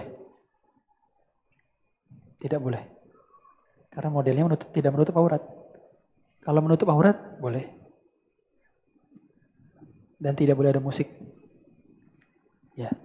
Jadi dalam hal ini ketika bikin produksi sebuah iklan, pastikan tidak ada keharaman dalam pembuatan iklan. Modelnya menutup aurat. Kemudian tidak ada musiknya. Produk dan jasa yang dijual halal dan legal. Tidak ada unsur kebohongan dalam iklan. Contoh, misalkan ini produk telah laku terjual ratusan ribu piece, padahal baru terjual satu doang. Nggak boleh. Berarti apa? Ada kebohongan dalam marketing. Ini unsur-unsur keharaman dan ini banyak sekali terjadi. Contoh, produk nomor 1 di Indonesia, penjualan terbanyak. Padahal tetangganya nggak beli. Gimana ceritanya penjualan nomor 1 di Indonesia? Gitu. Maka dalam hal iklan itu harus jujur. Tidak ada unsur pelanggaran-pelanggaran syariat yang di dalamnya. Ya. Atau orang usahakan. Dan kalau kita bekerja di situ otomatis ngapain? Kita memproduksi suatu hal yang haram. Iklan yang ditonton oleh 100.000 orang, ada musiknya. Dosa gak? Dosa. Oleh karenanya para pedagang itu emang harus banyak bertakwa. Kenapa emang? Wajar. Karena pahalanya apa? Surga bersama Nabi. Maka Rasulullah, at-tajir as-saduqul amin ma'an nabiyyin wasyuhada'i wassalihin.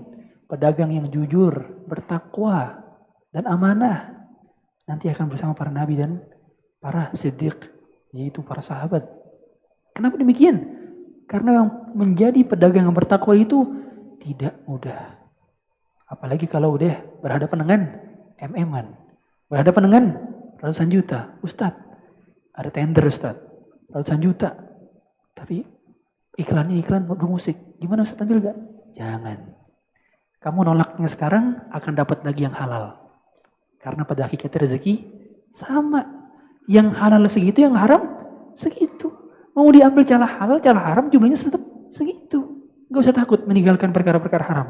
Kita ini belajar fikih muamalah bukan tujuannya supaya memiskinkan diri. Enggak. Pada akhirnya kalau Allah buat kita kaya, kita akan kaya. Padahal kan rezeki soal Allah. Jadi gak perlu takut kalau ninggalin yang haram-haram. Tenang aja. Allah pasti ganti yang lebih baik. Sabar. Allah. Bismillah. Assalamualaikum warahmatullahi wabarakatuh. Ustaz, Ana bekerja di salah satu perusahaan swasta yang bergerak di bidang konstruksi.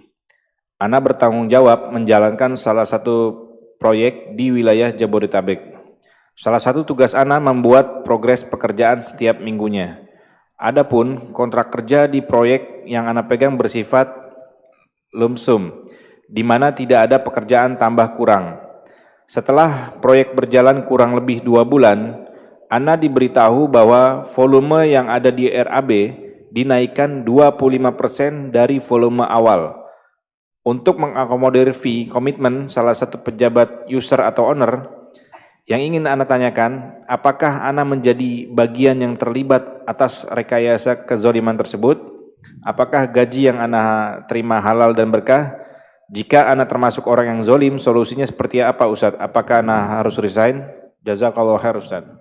Bagus, pertanyaannya bagus. Pertama, ini jadi catatan, ini jadi kaedah supaya tidak ada pertanyaan berulang nantinya.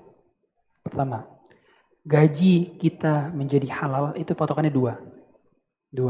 Pertama, ini kan gaji, berarti kita bekerja ke orang kan. Pertama, tempat kita bekerja, produk dan jasa yang dijualnya dominan adalah produk jasa yang halal dan legal. Satu. Yang kedua, posisi yang kita emban dan kita mendapatkan amanah di sana adalah posisi yang tidak mengandung unsur kemaksiatan kepada Allah dan kezaliman kepada manusia. Ini. Jadi contoh, perusahaannya pekerjaannya halal. Contoh dia pekerjaan di manufaktur. Tapi posisinya adalah bagian keuangan atau bagian general affairs yang tugasnya itu ke pemerintah, bertemu pemerintah untuk memenangkan tender-tender. Yang job desk-nya adalah under table. Apa under table? Suap atau gratifikasi.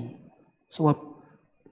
Dia tahu job desk utamanya adalah ngasih amplop ke pejabat-pejabat supaya menang tender. Katakan kayak gitu. Maka pekerjaannya menjadi haram. Karena dia tidak memenuhi unsur yang kedua, yaitu job desk-nya tidak dalam hal ini tidak tolong-menolong dalam ketakwaan, tapi justru tolong-menolong ke dalam kemaksiatan. Nah, kalau dua persyaratan yang sudah terpenuhi, ketika ada divisi lain melakukan kesalahan, saya tanya, berpengaruh gak sama dia? Gak pengaruh. Karena di luar tanggung jawab dia. Toh dia sudah bekerja di perusahaan yang halal, legal, kemudian pekerjaan dia sudah tidak ada yang bermasalah. Tapi ingat, dia punya kewajiban apa? Amar ma'ruf nahi mungkar. Diingatkan. Dia sampaikan bahwa ini haram, ini keliru. Tapi kalau selama tidak bertentangan dengan job desk utama dia, maka tidak masalah. Kecuali berkenaan dengan job desk dia. Yang mana dia di situ punya kemampuan untuk menolak. Contoh, Anda seorang IT consultant atau IT developer yang mana bikin aplikasi-aplikasi. Suatu ketika ada klien dari perusahaan bank konvensional atau perusahaan pabrik rokok atau perusahaan miras. Anda wajib menolak. Wajib menolak. Kenapa wajib menolak? Karena kalau kita iya kan, berarti kita sama saja tolong-tolong dalam kemaksiatan. Apalagi kalau aplikasi ya. Aplikasi itu dipakai terus-menerus. Dan akhirnya bakal jadi jariah itu sama dia. Jariah dipakai terus. Makanya dulu saya pernah dapat salah satu jemaah nelfon nangis-nangis. Ustaz, saya dahulu jadi bagian IT di perusahaan bank ini. XYZ. 3 huruf. Terus kata dia, sekarang aplikasi itu masih dipakai Ustaz sampai sekarang Ustaz. Gimana Ustaz saya tobatnya Ustaz? Saya bilang, tobatnya mohon kepada Allah supaya Allah musnahkan aplikasi itu. Atau Allah gantikan dengan developer yang baru. Sehingga aplikasi antum tidak dipakai lagi. Karena selama masih dipakai, ya udah ngalir dosanya. Subhanallah. Berat ya? Berat. Maka jangan sekali-kali terima proyek haram. Karena kalau kita terima, uang kita itu masuk. Meskipun kita udah gak dapat uang, dosanya nambah, rugi sekali. Ya, Allah a'lam. Ini pertanyaan terakhir, nanti kita kasih kesempatan buat jamaah jika ada yang mau bertanya. Bismillah, Assalamualaikum Ustadz, izin bertanya. Jika uang riba seperti dari bunga bank, ketika ingin dipergunakan untuk sedekah, jenis sedekah apa yang bisa diberikan? Bagaimana Ustadz? Pertama, yang para ulama sepakat adalah diberikan kepada fasum, fasilitas umum. Sepakat. Adapun pendapat yang kedua boleh diberikan kepada fakir miskin. Boleh. Boleh. Karena halal bagi mereka. Halal bagi mereka. Harta riba itu saya tanya. Harta riba itu haram secara transaksi, kegiatan. Bukan haram secara zat. Kalau sudah berpindah tangan dengan cara yang halal, berarti boleh bagi si penerimanya. Buktinya apa? Dalilnya apa? Rasulullah SAW menerima hadiah dari orang Yahudi. Ibnu Abbas juga bertransaksi dengan orang yang Yahudi. Bahkan ketika itu bertamu kepada orang-orang yang transaksinya haram. Kenapa? Karena ketika berpindah hartanya jadi halal bagi si penerima. Karena dia haram karena apa? Transaksinya, bukan haram karena zatnya. Beda, paham ya? Paham. Orang Yahudi mayoritas transaksinya adalah riba. Banyak disebutkan dalam Quran. Bahkan yang mengatakan innamal bai'u mithlur riba itu adalah orang Yahudi. Sebagaimana kata At-Tabari dalam tafsir At-Tabari. Adapun yang kita pahami di sini, kalau Rasulullah SAW saja menerima hadiah dari orang yang transaksinya mayoritas riba, maka berarti ketika berpindah transaksi, berarti satunya halal bagi penerima. Makanya pedagang yang menerima customernya masih kerja di bank konvensional. Misalkan saya pernah dapat pertanyaan, ada warteg. Ustadz, saya punya warteg, tapi yang makan di warteg saya pegawai bank XYZ, bank konvensional. Ustadz, gimana hukumnya? Saya bilang halal, karena transaksi dengan Anda halal. Adapun bagi dia tetap dosa, karena dia menerima gaji dari yang haram. Begitu. Ya, jadi patokan dalam hal ini adalah ketika sudah diterima maka boleh. Nah, berarti boleh juga disalurkan untuk fakir miskin. Yang menjadi perselisihan kuat di kalangan para ulama adalah diinfakkan untuk bangun masjid. Itu yang menjadi perselisihan kuat dan sebaiknya tidak dipergunakan untuk bangun masjid atau jadi pulang untuk infak. Ya. Tapi selain daripada itu bisa. Insya Allah orang miskin banyak di sekitar kita. Jadi gampang-gampang aja, nggak usah kesulitan. Kecuali antum di zaman Umar bin Abdul Aziz. Yang kalau mau sedekah harus ekspor. Kan kita enggak. Banyak orang miskin sekitar kita. Wallahu a'lam. Bagi teman-teman, jika ada yang mau bertanya.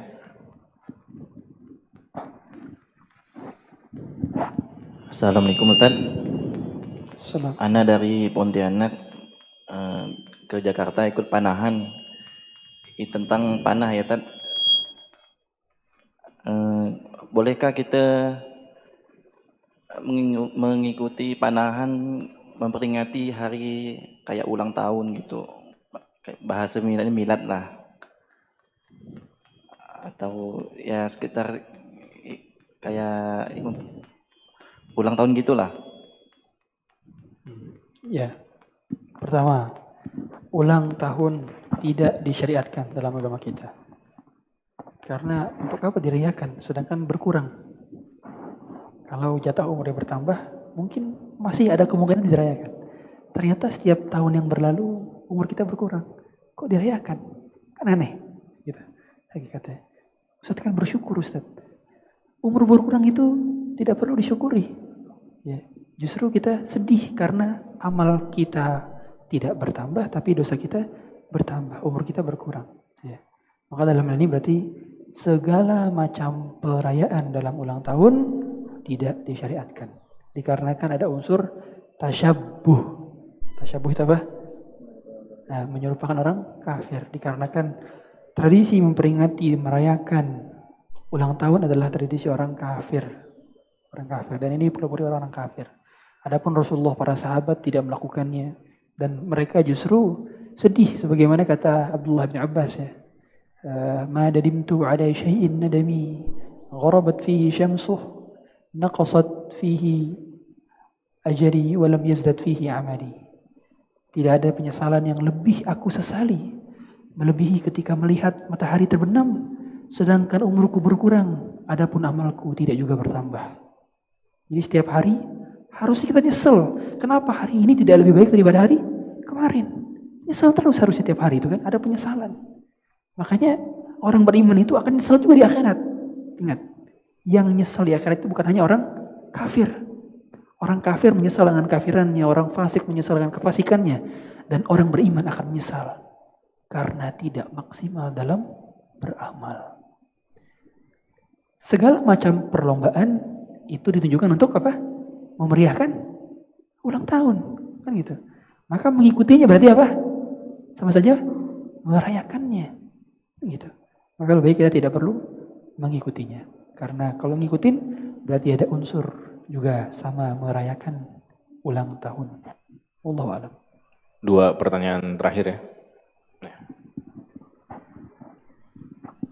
Bismillahirrahmanirrahim. Assalamualaikum warahmatullahi wabarakatuh. Assalamualaikum warahmatullahi wabarakatuh. Jadi saya ada 2 pertanyaan, boleh Ustaz? Betul. Pertanyaan pertama tadi, karena kalau misal iklan, biasanya kan anak-anak pondok itu suka bercanda. Jadi iklannya itu kayak misal nomor 1 di Indonesia, tapi niatnya bercanda. Dan setahu saya kan bercanda tapi bohong itu haram. Itu kira-kira kalau buat iklan-iklan anak pondok jualan di pondok aja gitu, tapi iklannya kayak gitu, tapi orang udah tahu kalau itu bohong. Pertama itu hukumnya apa? Dan pertanyaan yang kedua itu hukum COD gimana Ustadz? Karena kan misal COD kan kita ada 4 orang, penjual, pembeli, wakil, Shopee, sama si kurir. Misal Shopee sudah jadi wakil, penjual ada, pembeli ada, lantas kurir ini makomnya apa Ustadz? Jazakumullah khairan. Bagus. Pertama, tidak boleh kita berdusta dalam bercanda. Sebagaimana kata Rasulullah SAW bahwa beliau melaknat anallahu rajulan an yuhadditsu fayakdzib wailun lahu bukan la'an depannya wailun liman yuhadditsu fayakdzib wailun lahu hadis diriwayatkan oleh Ahmad An-Nasa'i, Ibnu Majah dan selainnya. Celaka seorang yang berbicara kemudian berdusta meskipun untuk liyudhika bihin nas, meskipun untuk membuat orang lain tertawa, hiburan, gitu. Maka tidak boleh berdusta untuk meskipun bercanda. Bahkan dalam hadis riwayat Muslim ya bahwa Allah Subhanahu wa taala telah menyiapkan baitan fil jannah fi rabadil jannah liman tarakal kadhiba wa in kana haqqan. Ya. Wa in kana meskipun untuk bercanda. Allah akan mempersiapkan surga di pinggirannya bagi orang yang meninggalkan kebohongan ya meskipun hanya bercanda. Kemudian yang kedua, apa hukum COD? Pertama, COD di marketplace ini yang menjadi permasalahannya adalah kebanyakan para ulama mengatakan dia akadnya adalah jual beli hutang dengan hutang. Karena pembayarannya tertunda dan barangnya tertunda juga. Atau dalam istilah fikih disebut dengan bai'ul kali bil kali, jual beli kali dengan kali. Ini ijma' para ulama haram kalau bai' kali bil kali. Akan tapi penerapannya ternyata tidak sederhana itu. Penerapannya adalah ketika si penjual tidak punya barang, kemudian dia menjual barang dengan kredit dan dia adalah seorang kulakan. Itu namanya baru konsep bai'ul kali bil kali. Adapun di marketplace, konsep COD itu hanya boleh bagi seller yang punya barang. Adapun bagi dropshipper tidak bisa menggunakan akad COD, sellernya nggak bisa. Artinya apa? Tidak memenuhi unsur kali bil kali. Dan juga menjadi penguatnya adalah hadis riwayat Jabir di mana beliau pernah bertransaksi dengan Rasulullah SAW. Suatu ketika sedang bersafar dengan Rasulullah, kemudian Rasulullah mau beli untanya Jabir. Tapi Jabir menolak awalnya. Kemudian akhirnya dibelilah. Tapi pembayarannya tertunda dan penyerahan barangnya juga tertunda. Barangnya, untanya Jabir baru dikasihin kapan? Pas di kota Madinah. Padahal lagi ditunggangin. Baru dikasihin pas di kota Madinah. Uangnya Rasulullah berikan kepada Jabir pun baru dikasih pas di kota Madinah. Berarti apa? Ada penundaan dalam penyerahan dan penerimaan kan gitu. Penyerahan barang dan penyerahan uang. Berarti kan penundaan di sini kan. Berarti tidak termasuk unsur kali bil kali dalam transaksi ini. Transaksi kali bil kali apabila ketika penjualnya adalah seorang kulakan yang dia tidak stok barang. Dia nyari dulu ke orang lain dan dia pakai pembiayaan kredit untuk menerima customer. Contoh dia nggak punya barang. Dan dia narik DP. Sini, DP dulu. Nanti Anda cariin barang. Ini namanya jual beli hutang dengan hutang dan ini haramkan. Adapun tadi kurir itu sebagai wakil dari si penjual, jelas. Wakil si penjual dan dia mendapatkan jasa daripada wakalahnya tersebut atau dalam istilah fikih namanya wakalah bil ujrah. Dia adalah mendapatkan jasa fee dari pengiriman jasa dia, jasa antarnya dia pengiriman. Maka dia statusnya sebagai wakil. Jadi ketika kurir memberikan barang kepada customer memberikan uangnya kepada kurir, berarti hakikatnya ini adalah si customer berakad dengan siapa? Seller atau penjual. dengan diwakili oleh si kurir. Jadi dia statusnya adalah wakalah bil ujroh, wakil yang mendapatkan fee atas perwakilannya dan jasa pengantaran. Begitu. Wallahu a'lam. Lagi? Ada lagi terakhir? Lagi. Fadhal.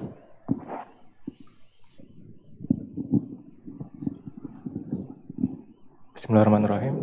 Mau nanya Ustadz terkait ada 2 poin. Pertama tentang pembelian member yang mendapatkan manfaat diskon gitu. Misalnya kita ada satu klinik, kita punya diminta untuk bikin member, ambillah 100.000.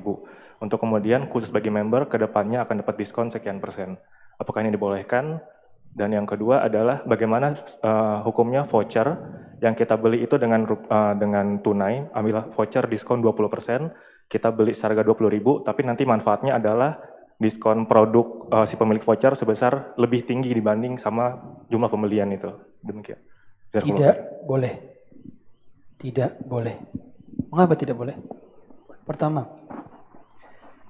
beli member card di toko toko furnitur, toko-toko elektronik gitu ya. Kemudian nanti dapat diskon dengan pembelian berikutnya ketika sudah menjadi member. Mengapa tidak boleh? Karena ada unsur gharar. Mengapa gharar? Dikarenakan bisa saja dia beli kemudian tidak menggunakan membernya sama sekali. Beli, kemudian meninggal. Saya tanya, siapa yang untung? Si penjual kan gitu. Karena ternyata customernya beli tanpa menggunakan membernya. Sebaliknya akan ada kerugian dari pihak siapa? Si pembeli. Ya, gitu kan. Begitu pula ada juga kerugian dari pihak si penjual ketika apa? Ketika ternyata dia menggunakan diskonnya lebih banyak dibandingkan kartu member yang dia beli. Maka kalau ada model-model member-member yang semacam ini yang dia mau mendapatkan dikasih bonus dari membershipnya, maka hendaknya tidak menggunakan biaya. Tapi dilihat dari apa? Dari loyalitas pembelian data. Oh, ada data-data customer yang belinya sering. Oh, dikasih membership aja nih. Tanpa disyaratkan harus bayar. Atau kalaupun ada kartu membership, maka kartu membershipnya itu harus seharga real cost. Contoh, buat kartu misalkan 10.000. Harganya mau 10.000 buat kartu. Berarti boleh bayar 10.000 untuk pembuatan kartu. Berarti apa? Dia tidak boleh mendapatkan keuntungan dari pembuatan kartu. Karena kalau dia mendapatkan keuntungan dari pembuatan kartu, berarti apa? Gharar. Berarti sama aja dia beli apa? Beli diskon. Kan gitu. Sedangkan diskonnya belum tentu dia pakai. Atau ketika dia pakai, dia lebih daripada harga yang pernah dia storkan. Sama kasusnya dengan beli voucher diskon. Memungkinkan dia tidak menggunakan vouchernya, ya kan? Dia beli tapi nggak gunain. Siapa yang rugi? Dia. Siapa yang untung? Penjual. Mungkin saja ternyata vouchernya digunakan berkali-kali sehingga akhirnya perusahaan rugi karena dia pembeliannya berkali-kali. Maka dalam ini hukumnya gharar. Nah, ini harus banyak bertakwa. Kadang-kadang menggiurkan, ya. Kita beli di furniture ini, kalau jadi member dapat potongan setengah harga. Setengah harga itu lumayan. Tapi kalau kita bertakwa, enteng saja meninggalkan. Enteng. Nggak boleh, karena ada unsur gharar. Wallahu a'lam. Lagi, cukup. Wah, lagi. Sekali lagi, nambah sekali lagi.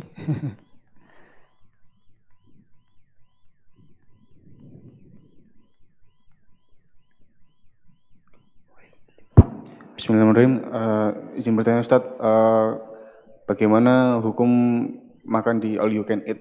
Kan kita kan juga bayarnya sama tapi bisa banyak ambilnya atau kurang ambilnya. Jazakallahu khairan. Good question. Pertama, menurut Syekh bin Baz hukumnya haram karena gharar yang besar. Adapun menurut Syekh Utsaimin hukumnya boleh. Ini dua syekh besar ulama Ahlus Sunnah wal Jamaah. Berbeda, khilaf. Syekh Utsaimin bilang boleh. Syekh bin Baz bilang haram. Kenapa? Kok beda? Kata Syekh bin Bas, diharamkan karena gharar. Adapun Syekh Utsaimin memperinci, ghararnya itu gharar ringan. Kok gharar ringan? Kenapa gharar ringan? Dikarenakan apa? Restoran ketika menerapkan all you can eat itu sudah memprediksi berapa rata-rata makan manusia dalam rentang waktu sekian jam. Berapa yang dihabiskan. Gitu. Menurut Syekh Utsaimin. Adapun menurut Syekh bin Bas sama aja itu gharar. Dan seringkali justru orang yang mau mukbang sengaja dia laparin dulu dia dari rumah. Begitu ke sana makannya semua diambil. Akhirnya apa? Ada pihak yang dirugikan dan ada pihak yang diuntungkan. Belum lagi beda-beda kan itu. Kadang-kadang yang masuk anak kecil aja, bocil aja. Itu harganya sama seperti orang tua. Misalkan 200.000 per 90 menit. 200.000 anak kecil cuma makan es krim. Orang gede makannya sebakul. Gharar berarti kan. Nah, maka dalam hal ini berarti hendaknya fix saja makannya. Dan pada akhirnya kebanyakan orang yang makan all you can eat itu apa? Mohon maaf sekali. Ada unsur ketamakan dalam diri dia. Seolah-olah seperti nggak puas, seolah perut itu nggak cukup dengan makan satu piring. Tidak, hadirin sekalian. Perut kita ini makan setengah piring sudah cukup. Bahkan Rasulullah itu kalau mau makan satu piring nyari orang dulu. Nabi Ibrahim begitu juga. Satu piring itu bisa cukup buat 2 orang. 2 orang. Maka kebanyakan orang yang makan all-you-can itu apa? Karena lapar mata. Seperti kayak perutnya itu besar aja padahal segitu-gitu aja kecil, lambung kita kecil. Gitu kan? Maka lebih dikit-dikit aja. Dan apalagi kalau makan banyak sumber penyakit. Kata Rasulullah apa?